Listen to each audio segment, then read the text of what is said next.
Hey les bambins, j'espère que vous allez bien, en tout cas moi ça va nickel.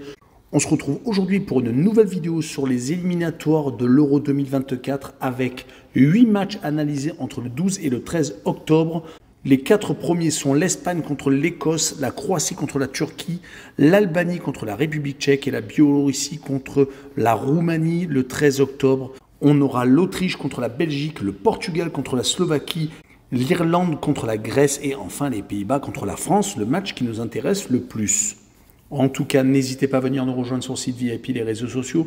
Tout est à l'écran et en description. N'oubliez pas le petit pouce qui va bien pour faire monter la vidéo le plus haut possible. Les critiques positives ou négatives, les pronostics. Ça, c'est toujours pas mal pour savoir si je suis dans le vrai ou dans le faux. Et n'oubliez pas de vous abonner. On est quasiment à 14 700. Merci encore. Et on attaque avec le groupe A, celui de l'Espagne et de l'Écosse. La première rencontre que j'analyse dans cette vidéo, les Espagnols sont pour l'instant seconds car les Écossais ont gagné tous leurs matchs. 5 matchs, 5 victoires. Ils ont même réussi à remporter le match aller contre les Espagnols 2-0. Depuis, les Espagnols ont gagné la Ligue des Nations. Ils ont un match en retard. Ils doivent absolument remporter cet affrontement pour pouvoir espérer finir premier de ce groupe. Mais les Espagnols sont vraiment sur une superbe dynamique. 13 buts marqués lors des 2 derniers matchs. Certes, c'était contre des équipes plutôt faibles comme la Géorgie et Chypre, mais 13 buts marqués, c'est tout de même une très belle performance offensive. On peut tout de même se rappeler qu'ils ont gagné la Ligue des Nations au pénalty contre la Croatie. C'était en juin 2023. Et ils vont jouer contre les Écossais qui ont certes perdu un match amical contre l'Angleterre. C'était mi-septembre, mais il restait sur quasiment que des clean sheets avec beaucoup de très belles performances comme contre l'Espagne, je vous l'avais déjà dit, mais ils ont battu également la Géorgie, Chypre et surtout la victoire en Norvège qui leur donne un ticket quasiment pour l'Euro 2024. Il faudrait vraiment un miracle pour que la Norvège se qualifie. Ils ont beaucoup trop de retard. Mon pronostic sur cette rencontre sera une victoire des Ibères 2-0 avec les deux équipes qui ne marquent pas et une cote à 1,63. Et on enchaîne avec le groupe D, celui de la Croatie et de la Turquie. Ils sont actuellement tous les deux en tête avec 10 points, mais la Croatie a un match en retard. 2 nations restent tout de même en embuscade, l'Arménie et le Pays de Galles, avec 3 points de retard toutes les deux. Donc ce match est vraiment à enjeu. La Croatie doit absolument remporter les 3 points pour faire un break et peut-être quasiment se qualifier pour l'Euro 2024.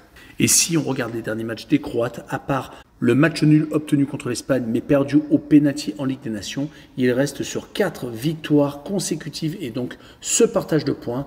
Les victoires en Turquie contre les Pays-Bas, 4-2 après prolongation, contre la Lettonie 5-0 et donc en Arménie 1-0. Donc c'est une équipe qui est toujours aussi solide et qui peut surtout compter sur beaucoup d'expérience. Dzeko et Modric en tête. Et ils vont jouer contre la Turquie qui vient de s'incliner 4-2 en match amical contre le Japon, qui avait été accroché juste avant par l'Arménie, 1 but partout, les faisant perdre leur fauteuil de leader, car à part la défaite contre la Croatie, ils avaient remporté des succès très importants contre la Lettonie, le Pays de Galles. Et lors de la journée initiale, ils s'étaient imposés en Arménie. Donc, ils accusent un peu le coup depuis 2 rencontres, mais ils vont essayer de se rattraper en Croatie. Mais sur ce coup-là, je vois les Croates s'imposer 2-1 à l'expérience. Et je verrai les coéquipiers de Modric marquer le plus de 1,5 buts sur le match et une cote à 1,97. On enchaîne avec le groupe E, l'Albanie contre la République tchèque. Les Albanais sont actuellement en tête de leur groupe avec un match d'avance sur la République tchèque qui est juste derrière avec 2 points de retard. Pour l'instant, une seule formation n'a pas encore perdu, c'est les Tchèques. La Moldavie de son côté reste collée aux Basques du duo avec 8 points, donc le même nombre de points que les Tchèques, mais avec un match en plus. Les Polonais sont en difficulté, actuellement 4e avec 4 points de retard sur l'Albanie et 2 sur son dauphin. Revenons à donc cet affrontement entre les Albanais et les Tchèques, avec les Albanais qui n'ont jamais été aussi près de se qualifier pour un Euro. Ils sont actuellement sur une très belle série de 4 matchs sans défaite, avec 3 victoires contre les Moldaves, les îles Féroé et surtout contre la Pologne. Le 10 septembre, ils avaient surtout accroché un point en République tchèque. Donc c'est vraiment une équipe sur laquelle il faut compter. Du côté du second du classement, ils viennent de se faire accrocher 2 fois consécutivement en Hongrie en match amical et donc contre l'adversaire du soir. Ils avaient gagné 2 fois contre les îles Féroé et le Monténégro, c'était un match amical, mais ils avaient fait le plein de confiance avant donc ces 2 affrontements qui se sont terminés par des matchs nuls. En tout cas, ça leur fait 6 matchs consécutifs sans perdre. Donc le revers est totalement proscrit, surtout qu'ils perdraient quasiment toute chance de finir premier du groupe. Je verrai un match nul, un but partout entre les deux formations, mais avec un léger avantage à l'Albanie et une double chance 1N et une cote à 1,62. Et on finira avec ce 12 octobre et le groupe I, celui où la Suisse est premier avec 14 points, 0 défaite, 4 victoires et 2 matchs nuls. La Roumanie est juste derrière avec 2 petits points de retard, n'ayant également pas concédé de défaite. Les troisièmes sont Israël avec 11 petits points, sinon les 3 dernières formations sont totalement larguées. Une rencontre vient d'être remise, c'est Israël contre la Suisse, on peut le comprendre dû au conflit actuel. On se concentre donc sur la Biélorussie contre la Roumanie. Les Biélorusses sont quatrièmes, donc totalement largués, alors que les Roumains ont toutes leurs chances de se qualifier. Cela va se jouer à 3 entre la Suisse, la Roumanie et Israël. Et si on regarde les dynamiques des deux formations, la Biélorussie n'a gagné qu'une seule fois sur les 5 derniers matchs. C'était contre le Kosovo, sinon c'est 3 défaites contre Israël 2 fois. Et en Roumanie, ils ont accroché le 0-0 contre Andorre, ce qui leur permet donc de prendre leur 4e point. Du côté de la Roumanie, c'est beaucoup mieux. 3 matchs nuls et 2 victoires. Les 2 victoires toutes à domicile contre la Biélorussie et le Kosovo, des équipes mal classées. Ce qui est vraiment très intéressant, c'est les matchs nuls obtenus contre la Suisse et Israël. Le 0-0 contre le Kosovo peut-être faire office de déception, mais les Kosovars sont très compliqués à jouer chez eux. Sur cette rencontre, je verrai bien la Roumanie s'imposer 2-1 à l'extérieur et je verrai le plus de 2 buts sur le match, une cote à 1,58. Et on passe au 13 octobre avec le groupe F et l'Autriche qui reçoit la Belgique avec les 2 formations qui sont en tête. Avec le même nombre de points, la Suède est totalement larguée. Il ne devrait pas y avoir de surprise. La Belgique et l'Autriche participeront à l'Euro 2024. Mais qui va finir premier ou second lors du match aller? La Belgique s'était fait accrocher à la maison par les Autrichiens. Les Autrichiens restent d'ailleurs sur de très belles performances. Ils n'ont plus perdu depuis 8 matchs. Leur dernier revers remonte à la réception de la Croatie, c'était en septembre 2022. Depuis, ils ont eu des victoires de prestige comme contre l'Italie. C'était juste avant la Coupe du Monde et en match amical. Et lors de ces qualifications, donc, un point remporté en Belgique, également une victoire en Suède. Et toutes les autres formations assez modestes ont été battues. Il faut donc assurer le coup contre l'autre favori de ce groupe, qui de son côté reste sur 3 victoires consécutives. 2 succès contre l'Estonie, 8 buts marqués, 0 encaissés et 1 en Azerbaïdjan. Mais on notera également un gros succès en Allemagne en match amical. Même si les Allemands sont malades actuellement, on peut enfin noter que De Bruyne ne sera pas là. Il est forfait encore pendant quelques semaines.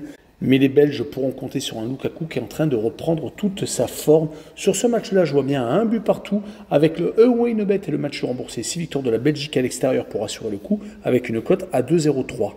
On enchaîne avec le groupe J et le Portugal caracole en tête, 6 matchs, 6 victoires, 24 buts marqués, 0 encaissés. La Slovaquie est seconde avec 5 points de retard déjà, mais avec 3 points d'avance sur le troisième qui est le Luxembourg qui va peut-être lutter jusqu'au bout pour la 2e place qualificative. En tout cas, les Portugais sont en pleine forme. Ils n'ont donc pas encore pris de but. 6 clean sheets sur 6. Ils ont surtout réussi à mettre 15 buts au Luxembourg. Les Luxembourgeois sont quand même beaucoup mieux ces derniers temps. Ils perdent beaucoup moins, mais 15 buts marqués au Luxembourg, ça montre la motivation des Portugais. Ils ont su à chaque fois faire le dos rond dans des déplacements compliqués comme l'Islande et la Slovaquie, déjà leur adversaire du soir, marquant à chaque fois qu'un but, mais gagnant tout de même. Ils se sont également défaits de la Bosnie-Herzégovine, comme je l'ai dit un peu plus tôt, sans prendre de but. Ils vont jouer contre des Slovaques qui vont espérer récupérer au moins un petit match nul pour éviter que le Luxembourg les rattrape, car les Luxembourgeois se déplacent en Islande. Mais cela va être très compliqué, même si les Slovaques viennent de battre le Liechtenstein. Ils se sont imposés également en Islande, avaient battu la Bosnie-Herzégovine comme les Portugais. Mais cette défaite à la maison contre les coéquipiers de Joao Félix ont fait la différence. Combiné au partage de points contre le Luxembourg lors de la journée initiale, ne devrait leur donner que la seconde place. En tout cas, mon pronostic sera une victoire du Portugal 3-0 et je verrai les 2 équipes ne pas marquer et une cote à 1,61. Et on finira avec le groupe de la France ce 13 octobre avec les Français qui sont en tête avec 5 matchs, 5 victoires, 6 points d'avance sur les Pays-Bas, mais ils ont un match en retard car rappelons-le, les Pays-Bas avaient joué la Ligue des Nations contre l'Italie et la Croatie. Finissant troisième de cette compétition, les Pays-Bas se sont rattrapés après un départ difficile, une défaite assez lourde, 4-0 contre les Français, ce qui les met en difficulté dans ce groupe car la Grèce, même s'ils ont un match en plus, sont à égalité de points avec les Bataves. Mais l'affrontement Irlande-Grèce va peut-être tout conditionner. Les Irlandais n'ont gagné qu'un seul match lors de toutes les rencontres. Ils ont perdu à 4 reprises. 2 fois contre les Français, 1 fois contre les Pays-Bas et en Grèce 2-1, leur adversaire du soir. À chaque fois, ça a été des duels très compliqués pour les adversaires. Donc les Grecs vont devoir redoubler d'efforts. Ils restent sur 2 défaites consécutives en déplacement en France et aux Pays-Bas. Heureusement qu'ils ont remporté lors de succès contre Gibraltar, ne prenant pas de but et marquant à 8 reprises. Et donc ce succès à la maison contre les Irlandais qui leur permet d'espérer avoir le 2e ticket pour aller à l'Euro 2024. Mais sur ce match, je vois bien l'Irlande s'imposer 1-0 et je verrai le draw no bet et les paris remboursés si match nul avec une cote à 1,66. Et on finira avec la France contre les Pays-Bas. Les Pays-Bas accueillent donc les Français après avoir pris 4-0 au match aller, mais il y avait beaucoup d'absents. Et sur cette rencontre, ce sera encore le cas. Beaucoup de cadres seront absents. Gakpo, le joueur de Liverpool, également Depay, De Jong. Cela commence à faire beaucoup du côté français. Quelques absents, mais ce ne sera pas des titulaires en puissance. Il devrait y avoir l'équipe type pour rencontrer donc les Bataves. Rappelons les dynamiques respectives. Les Pays-Bas, après donc leur défaite en demi-finale de la Ligue des Nations contre la Croatie en prolongation 4-2.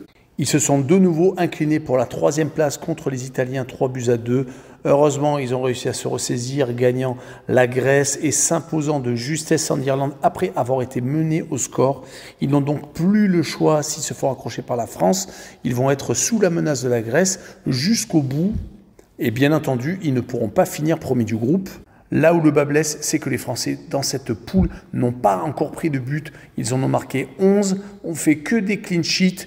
Seul point noir, c'est cette défaite en Allemagne lors d'un match amical le 12 septembre qui s'est terminé par une défaite 2-1.